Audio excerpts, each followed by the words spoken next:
परमाराध्य श्री श्री ठाकुर, श्री श्री बड़ मा, श्री श्री बड़दा, आचार्य देव, पूजनीय मा बाबा सबाइके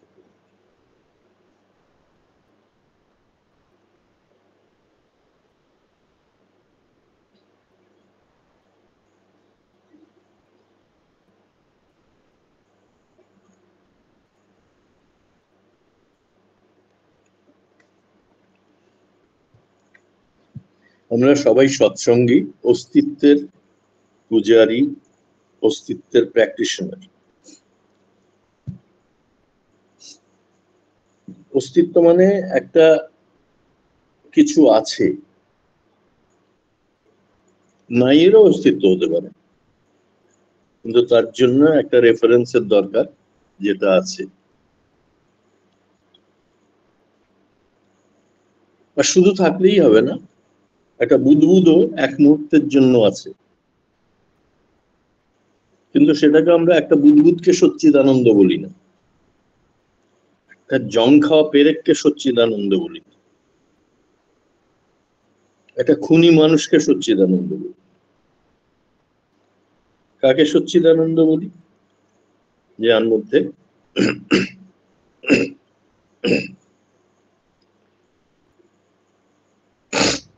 যার মধ্যে সৎভাব প্রখর,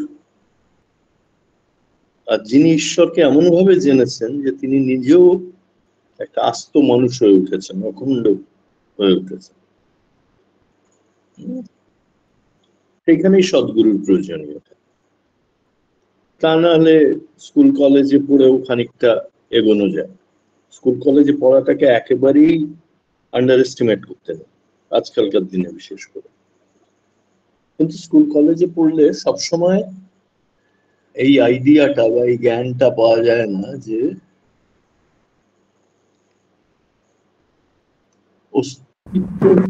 অস্তিত্বময় হচ্ছে তাই যেটা সচ্চিদানন্দ, এবং সেটার ওই আনন্দের মধ্যে একটা ডিউরেবিলিটি আছে, অনেক দিন টেকে, সেটা অনেক অনেক দিন।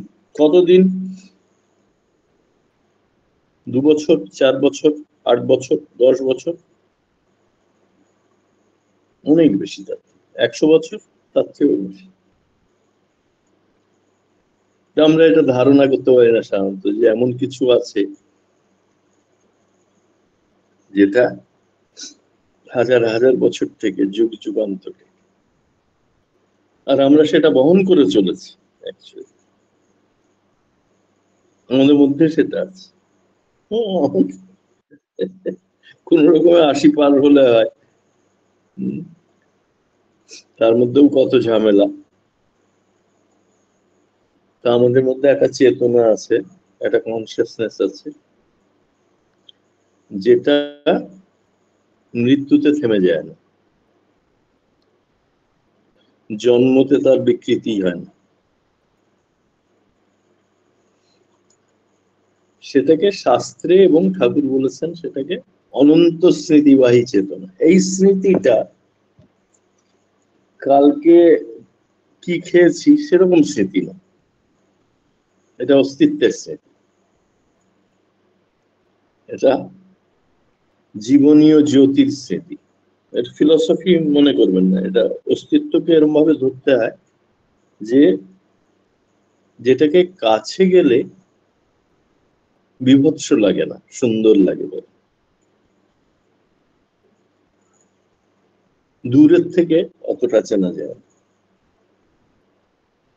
যেটাকে জানলে আনন্দ বাড়ে, যেটা কোনো থিওরির অপেক্ষা রাখে না, কিন্তু প্র্যাকটিক্যালি বোঝা যায়।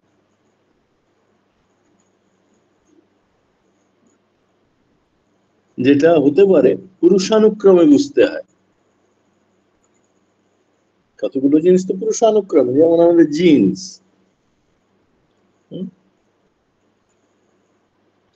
অনেক পরিবারে মেয়ে হয় না, ছেলেই বেশি। পুরুষানুক্রমে চলে। একটা সেটা ডিএনএ এর মধ্যে, জিন্স এর মধ্যে ওই চেতনাটা থাকে, ওইটাও এক ধরনের স্মৃতিবাহী চেতনা। কিন্তু ঠাকুর এই যে স্মৃতিবাহী চেতনা বলছেন, এটা আরো সার্বিক। এই স্মৃতিবাহী চেতনা ঈশ্বরের স্মৃতিবাহী চেতনা, এবং যা ঈশ্বরে আছে সেটা বেষ্টিতেও আছে, সমষ্টিতেও আছে, সমাজেও আছে। যেমন যা পুরো শরীরে আছে সেটা প্রত্যেকটা শরীরের যে এই যে কোটি কোটি কোটি কোটি কোষ আছে তার মধ্যেও আছে। কি আছে? শক্তি আছে, দহন আছে,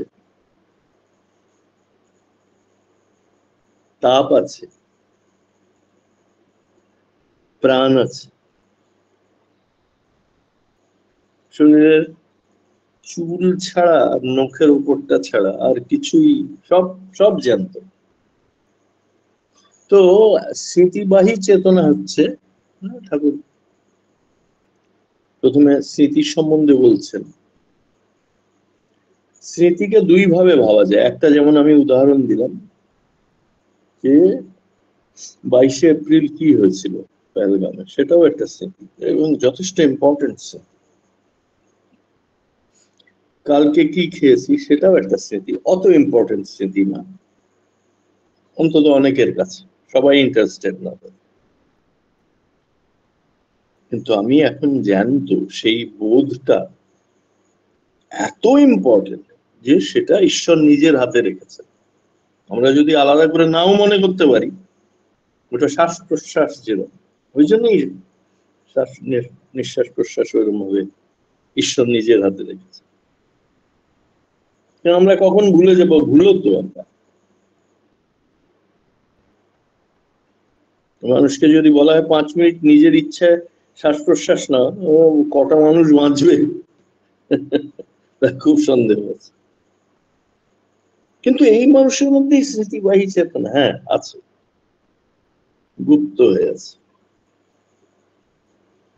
ভেতরে ভেতরে আছে। অনেক রিয়ালিটি আছে যেটা ভেতরে ভেতরে থাকে, বাইরে অত বোঝা যায়। যেমন আমাদের ভেতরের অঙ্গগুলো, হার্ট বাইরে তো দেখা যায় না, রক্ত সঞ্চালনও বাইরে দেখা যায় না যদি না কোনো জায়গায় কেটে যায়। ওই রকম স্মৃতিবাহী চেতনা যেটা, সেটা বাইরে না বোঝা গেলেও যারা দেখতে জানেন, যাদের চোখ আছে, যারা প্রত্যক্ষ ভাবে মনুষ্যের সচ্চিদানন্দ রূপকে স্টাডি করতে পারে, তারা বুঝতে পারে সেই স্মৃতিটা হচ্ছে এই মুহূর্তে এবং অনেক কাল ধরে, সেটা কালাতীত কিন্তু মুহূর্তে উপস্থিত। এটা বুঝতে হবে, অখণ্ড, অখণ্ডের এরকমই ভাব থাকে। সেটা কালাতীত, পাস্ট প্রেজেন্ট ফিউচারকে কেয়ার করে না, ওইটা ওইটা বিয়ন্ডে যায়। আবার এই মুহূর্তেই সেটা প্রেজেন্ট।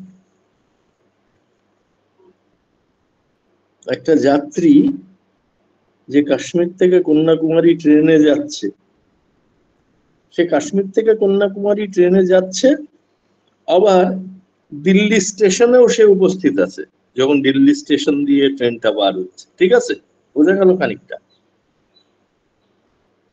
স্মৃতিবাহী চৈতন্য। তাতে লাভ কি হয়? ও ওইটাই তো লাভ।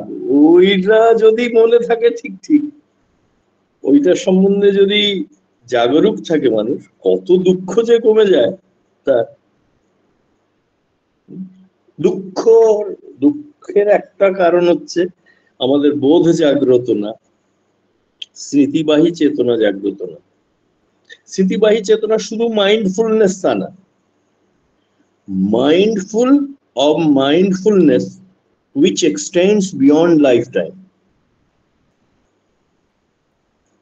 জীবনের যেই পরিধিটা 100 বছর, এর থেকেও বেশি ওই স্মৃতিটা থাকে। কোথায় থাকে? ব্রেনে অন্তত কানেক্টেড হয়ে থাকে, ব্রেনের সঙ্গে চেতনার একটা যোগ আছে। ব্রেনটাই চেতনা তা না, ব্রেনের থেকে অনেক বড় ব্যাপার চেতনা। মনের সঙ্গেও যোগ আছে, শুদ্ধ মনের সঙ্গে, শুদ্ধ ভাবের সঙ্গে। তো ঠাকুর সংজ্ঞা সমীক্ষা বলছেন স্মৃতি বুঝতে গেলে এইভাবে বুঝলে মনে থাকবে আর কি। এমনি একটা আইডিয়া থাকে তো আমাদের, তো আইডিয়াটা এত ধোঁয়াটে ধোঁয়াটে হয়ে থাকে যে সেটা কাজে লাগানো একজনের খালি ফ্রাস্ট্রেটেড হচ্ছে, এই মুহূর্তে মনটাকে ধরে রাখতে পারছে না, ধৈর্য রাখতে পারছে না, স্মৃতিবাহী চেতনার অভাব বা ভালো সৎ স্মরণ শক্তির অভাব, ওই দুটো কানেক্টেড। অখণ্ড মানে যে একটা পাথরের ঢেলা তার, অখণ্ড মানে কানেক্টেড, হোলসাম। যেমন আমাদের শরীরটায় সমস্ত organ connected, brain, heart, liver, kidney, lungs, gonads সব কানেক্টেড, হাত পা, তাই অখণ্ড। এমনি হাতটা পা না, হার্টটা লিভার না, কিন্তু কানেক্টেড বলে অখণ্ড। মনে থাকা মানে বোধ বিবিধ হয়ে মস্তিষ্ক লেখায় নিবদ্ধ থাকা, ব্রেনে ওটা ছাপা থাকে, ব্রেনের সঙ্গে কানেকশন আছে। যেমন একটা বইয়ের ভাবটা বইয়ের শুকনো পাতায় আর অক্ষরে তো না, ভাবটা তো যে পড়ছে পাঠকে যে লিখছে তার মধ্যে, কিন্তু বইটার মধ্যে ওটা লেখা আছে, ওটা নিবদ্ধ আছে, লিপিবদ্ধ আছে। ওই নিবিদ্ধ যা আছে তাকে উস্কিয়ে তোলাই মনে কর।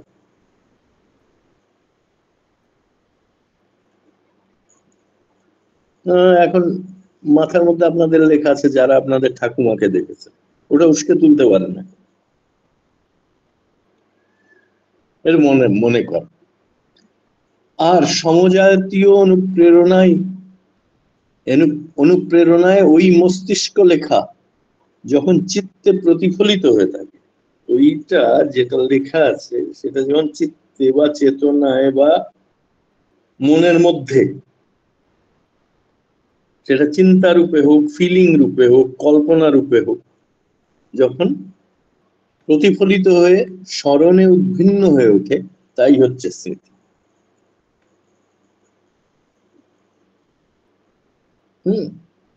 তো এই স্মৃতিকে ক্যারি করা, যেটা লক্ষ বছর আগেও আপনি ছিলেন, এই থাকার ভাবটাই অস্তিত্ব, সচ্চিদানন্দ, এই এখনো আছে।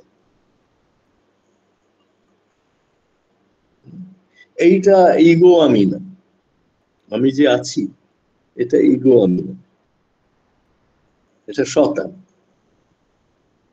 সতের আমি।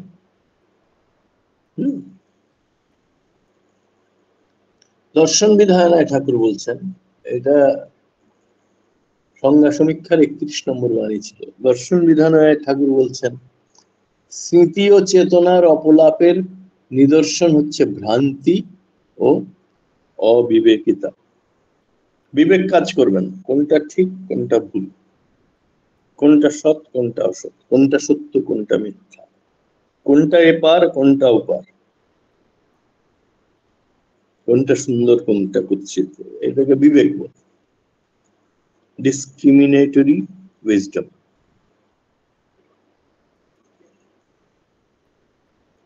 সেই বিবেক কাজ করবে না, আর কি বাড়বে? ভ্রান্তি, ভুল।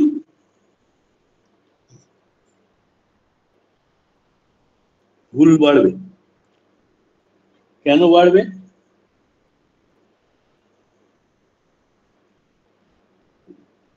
কারণ বিবেক কাজ হচ্ছে না।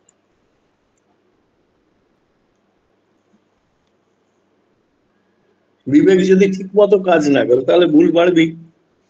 আপনি যদি কোন পাটা কিভাবে ফেললে স্লিপারি জায়গায় পড়ে যাবেন না, সেই বিবেকটা আপনার যদি না থাকে, ঠিক মতো কাজ না করে সময় মতো, তো উল্টে পড়ার চান্স থাকে।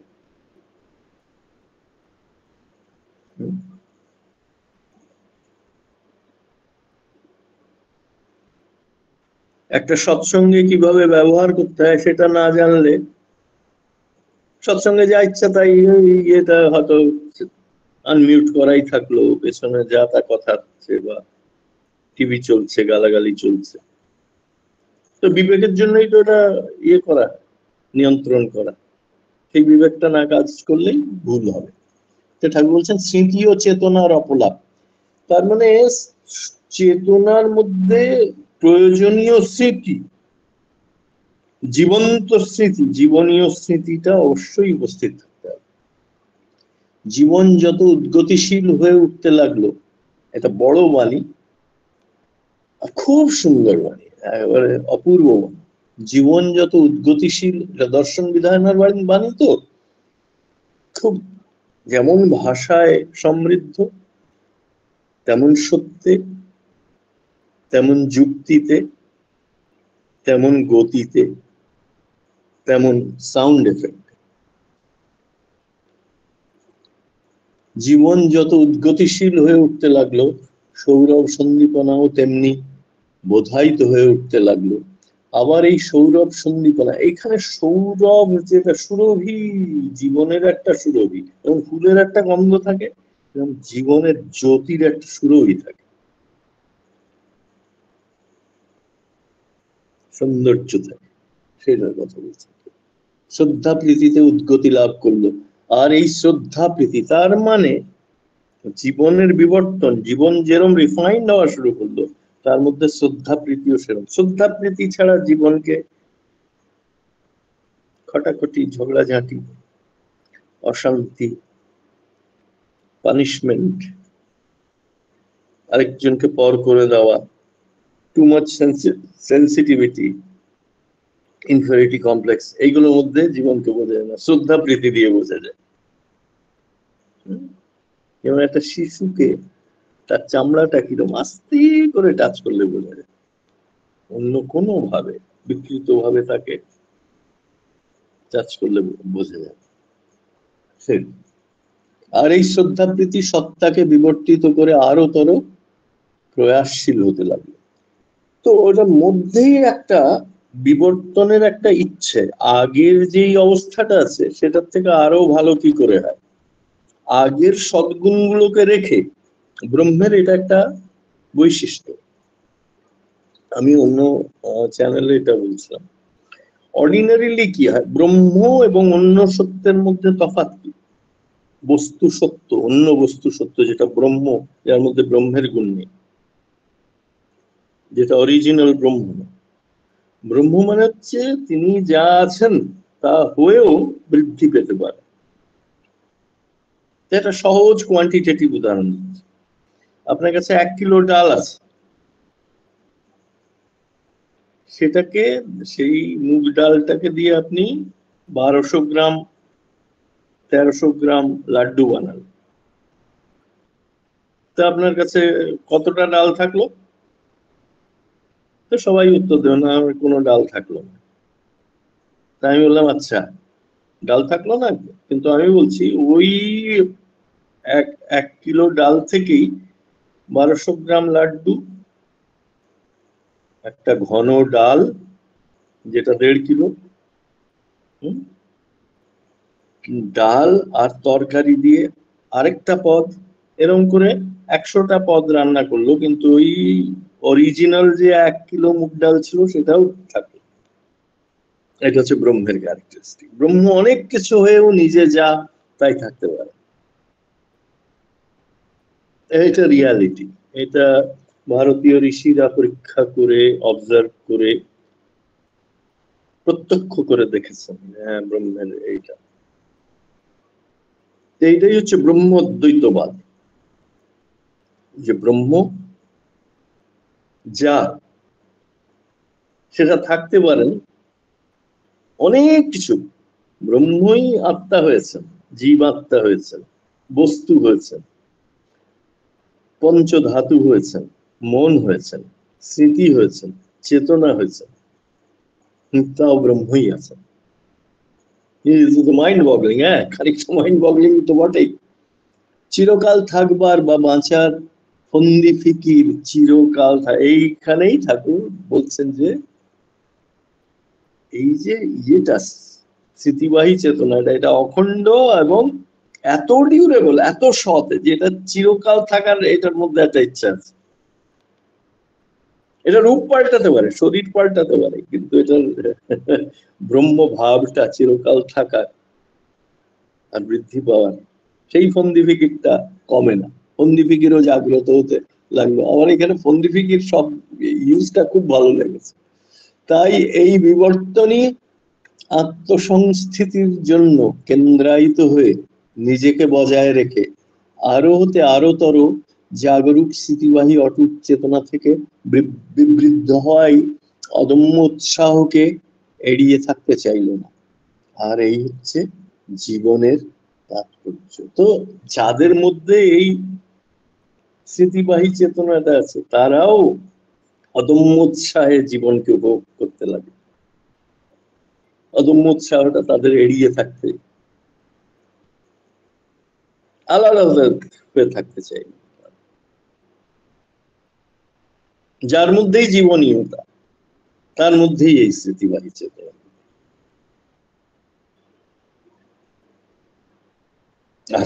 ব্যাকটেরিয়া যখন মাল্টিপ্লাই করে তো তাদের স্মৃতিবাহী চেতনা তো আমরা দেখেছি, তাদের স্মৃতিবাহী চেতনার মধ্যে সৎ কম, ভালো খুব কম। এখানে সৎ ভালো হিসেবে আমি ব্যবহার করছি, কিন্তু সেটা আছে, খুব তাড়াতাড়ি মাল্টিপ্লাই করতে পারে। স্মৃতিবাহী চেতনার উৎসারিত আবর্তনে বিবর্তিত হয়ে অনুরাগ দীপনায় ইষ্টার্থন্বয়ী পরমার্থ উপভোগী হচ্ছে জীবনের তাৎপর্য। তার মানে জীবনটাকে ভালো করে উপভোগ করতে হলে ইষ্টকে জেনে ওই স্মৃতিবাহী চেতনাটাকে এনজয় করতে হয়।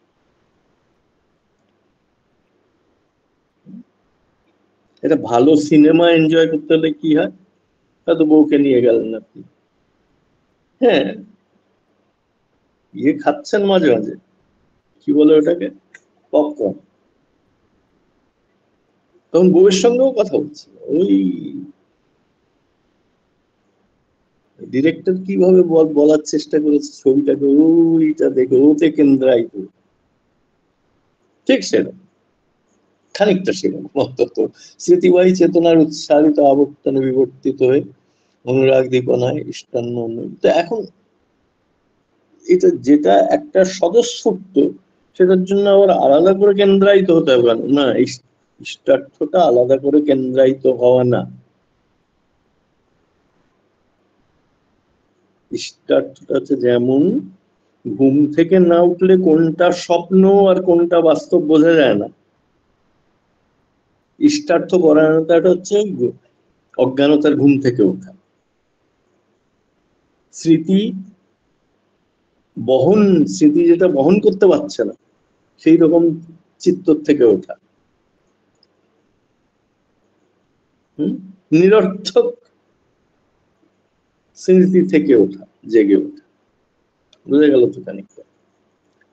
আর এই হচ্ছে অমৃত লাভ। অমৃতর আসল ইয়ে হচ্ছে, মানে হচ্ছে স্মৃতিবাহী চেতনাকে, কারণ মৃত্যুর প্রতি যদি বিরক্তি না আসে, বিতৃষ্ণা না আসে, তাহলে জীবনকে এনজয় করা যায়। মৃত্যুকে অপছন্দ না করলে জীবনকে ভালোবাসা যায় না।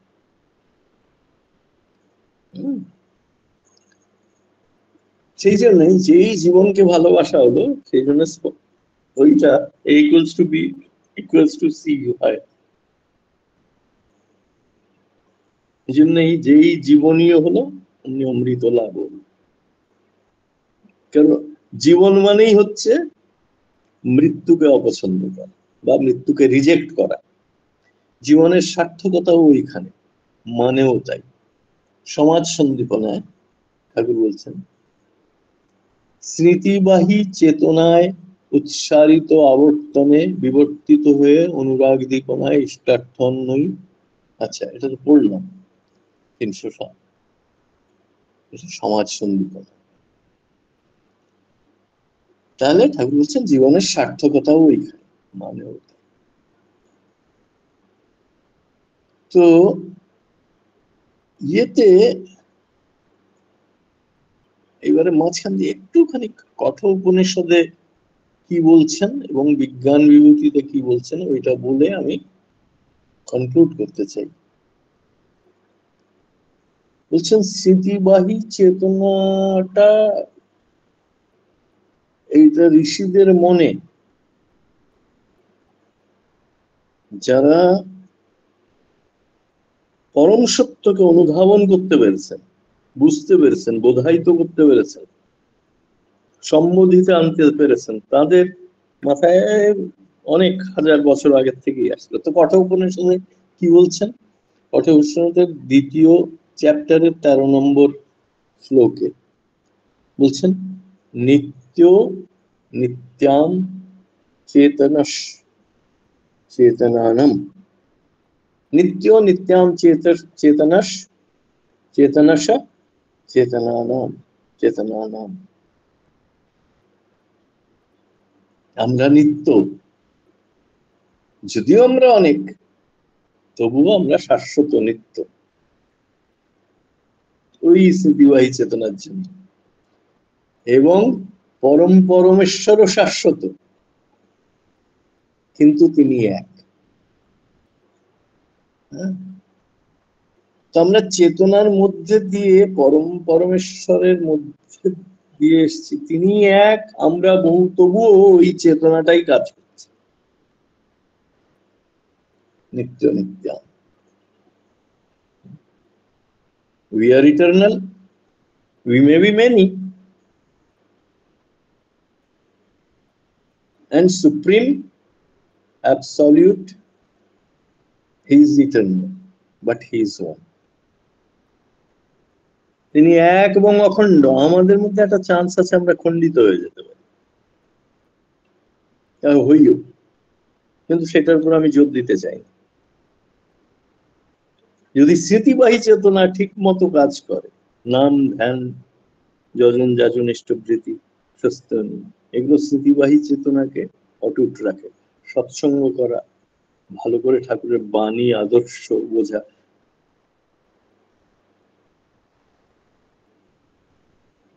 আদর্শ শুধু আদর্শ অর্থে না, সম্পূর্ণ বাণীটাকেই ঠাকুরের আদর্শ মনে করতে, তাহলেই নিত্য নিত্যম চেতনাস চেতনান, এটা বোঝা যায়। আর বিজ্ঞান বিভূতিতে ঠাকুর বলছেন লীলায়িত ক্রিয়া প্রতিক্রিয়াশীল বিকিরণী সংঘাত, এখানে সংঘাত ইম্পালস ইন্টারাকশন, একটা থেকে মারছে যে প্রতিঘাত করছে, সংঘাত অনেক সময় প্রতিঘাত হিসাবে মানুষ ভুল বোঝে, তা না, জীবনীয়তা। ঠাকুরের লিটারেচারে সংঘাত হচ্ছে পজিটিভ ওয়ার্ড। লীলায়িত ক্রিয়া প্রতিক্রিয়াশীল বিকিরণী সংঘাত হতেই আসে শক্তি। এটা কিসের শক্তি? জীবনীয় শক্তি, সচ্চিদানন্দের চিদ শক্তি, যেটা আনন্দ শক্তির মধ্যেও শক্তি আছে, তিনটার মধ্যেই শক্তি আছে। শক্তিহীন সচ্চিদানন্দ ভাবা যায় না, শতোৎসারিত শক্তি। তো সেটা কি? লীলায়িত। লীলা মানে কি? লীলা মানে হচ্ছে একটা খেলার মতন জিনিস, যেটায় কোনো রকম নেগেটিভিটি নেই। খেলার মতো একটা শক্তি, একটা ইন্টারঅ্যাক্টিভ রিয়ালিটি। লীলায়িত ক্রিয়া প্রতিক্রিয়াশীল বিকিরণী সংঘাত হতেই আসে শক্তি, শক্তি বিশেষ সংগতি। যেমন আমরা ওই দিক দিয়ে সত্তা সচ্চিদানন্দ থেকে শক্তি আর সম্বর্ধনা আনে তো ধৃতি, ওইটা একটু অন্য পথে আসে, কিন্তু ব্যাপারটা একই মূলত। শক্তির বিশেষ সংগতি আনে অস্তু, অস্তু মানে যা আছে, অস্তিত্ব ভাব, আর তা হতেই বস্তু। হ্যাঁ, এটা মনে রাখতে হয়। তো বুদ্ধ ধর্মে যে আমাদের সনাতন ধর্মের ক্রিটিসিজম করে যে আমরা স্পিরিচুয়াল মেটেরিয়ালিস্ট, আসলে ইগোকেই আমরা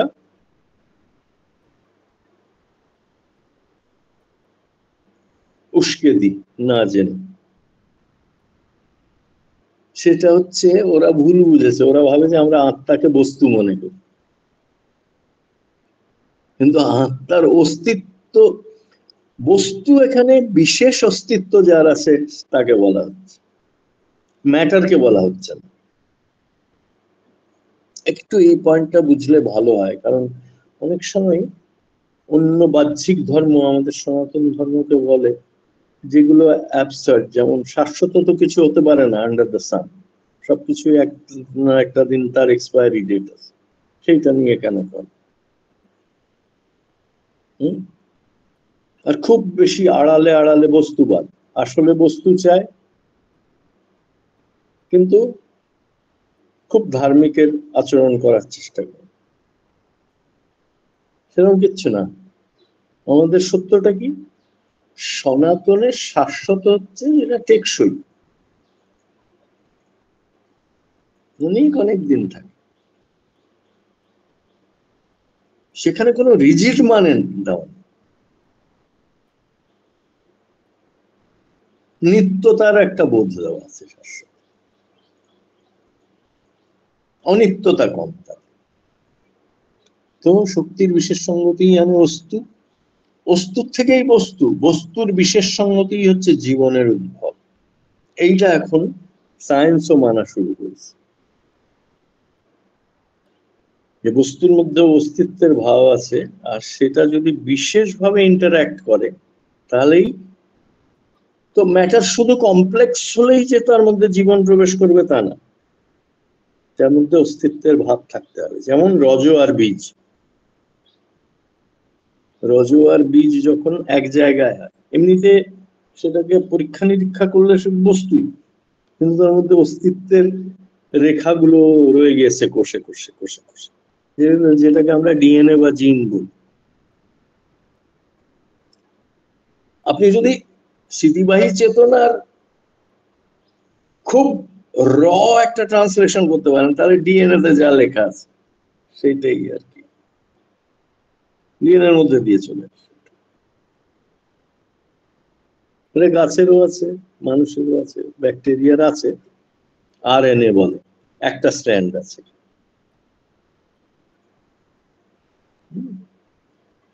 আর সক্রিয় জীবনেই থাকে প্রাণন ক্রিয়া। জীবন যদি সক্রিয় না হয় তাহলে প্রাণবন্ত হয় না, প্রাণনও হয় না, তাতে প্রিণনও হয় না, তৃতীয় থাকে না। হ্যাঁ, এটা শেষে কেন পড়লাম? কারণ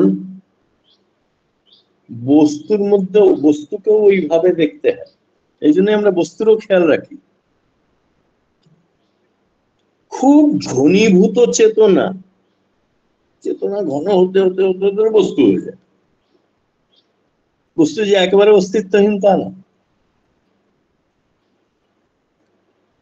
একেবারে ম্যাটার মনে করলে তাহলে ঠাকুরের এই সুন্দর বাণীগুলো বোঝা যাবে। বা আমাদের যে সনাতন ধর্মের যে শাশ্বত দর্শনটা আছে সেটাকে ভালো করে বোঝা যাবে। আনরিয়াল মনে হবে, কিন্তু আনরিয়াল না। এবারে সামারাইজ করি তো, ঠাকুর বলছেন যে আমাদের মধ্যে এমন একটা জিনিস আছে যেটা জীবন বহন করে নিয়ে চলছে, প্রত্যেকটা প্রাণীও বহন করে নিয়ে চলছে, এবং সেটা ব্রহ্ম ঈশ্বরের কাছ থেকে এসছে, যেটাকে বলে স্মৃতিবাহী চেতনা। তিনি এক কিন্তু বহু হয়েছেন, আর ওই তাঁর ওই স্মৃতি সেটা চারিয়ে দিয়েছে। সেই স্মৃতিটা কি বলি? সচ্চিদানন্দ, জীবন, অস্তিত্ব।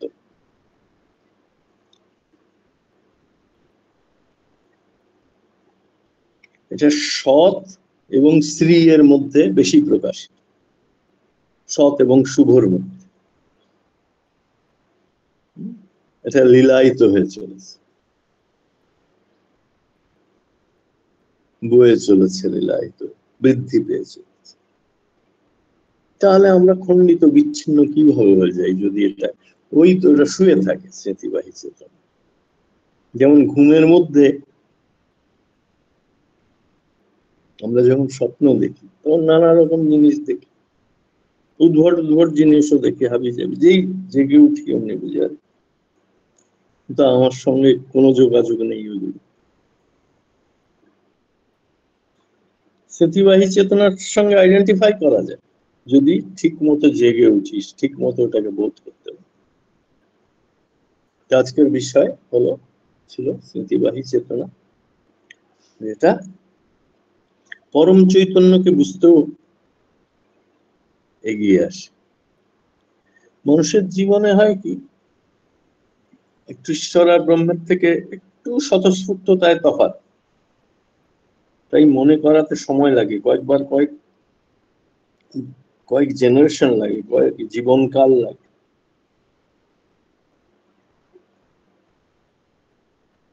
কারণ বৃত্তি প্রবৃত্তি দিয়ে ঢাকা থাকে চৈতন্যই আমাদের স্বরূপ। আমরা স্মৃতিবাহী এবং পরম চৈতন্য স্বরূপই, ওটাই আমাদের স্বরূপ, ঈশ্বরই আমাদের স্বরূপ, এক অদ্বিতীয় ব্রহ্মই আমাদের স্বরূপ, সদ্গুরুই আমাদের স্বরূপ। এক ব্রহ্মের প্রতিনিধি তো জীবন্ত মুক্ত মূর্তি হচ্ছেন সদ্গুরু, প্রতিনিধিও জীবন্ত মূর্তি, তার থেকে আর জেনুইন কিছু ব্রহ্মকে রিপ্রেজেন্ট করতে পারে।